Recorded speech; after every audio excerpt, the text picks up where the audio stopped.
Microsoft is a clear outperformer. When you look at this one, it is my second largest position, I'm happy to say. The stock traded to 441 today, folks. Now, has it been higher? Yeah, back in July, the stock was higher. It was more like 400 and what is that, Pete? 470 or something like that. But it's on its way back because they just increased the dividend. And you know what? They had unusual activity in this one too, folks.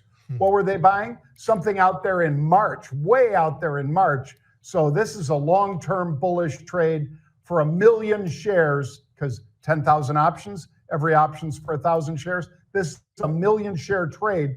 That would make it a $460 million bet that this goes a lot higher, Pete. Yeah, it's pretty impressive what they're doing, John. They raised their dividend. They raised the yield by 10%. Then you look over at the share pricing, the repurchase that they're doing, $60 billion in buybacks. That's a pretty monstrous number. Like I say, I think the one thing in this name, and I love this name too, I'm right there with you, John. The CEO's done a magnificent job of directing this company from a CEO who really, unfortunately, had really lost his way. And this turnaround has been great. I mean, it's multi years at this point in time, but this just continues to be one of the stocks that we look at because of the impressive moves that it has made. It's trading at a 32 PE right now. In the past, it seems like 24, 25 was sort of the going rate in terms of where Microsoft is. So are they a little bit inflated? Maybe, but the earnings are probably growing enough that I think that this stock can continue to move to the upside.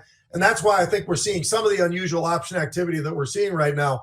I don't think this is over. It's gotten as close to 470 as you could get. I think it was like 468. I think this is one of those stocks that sees 500 probably in the next 8 or so months.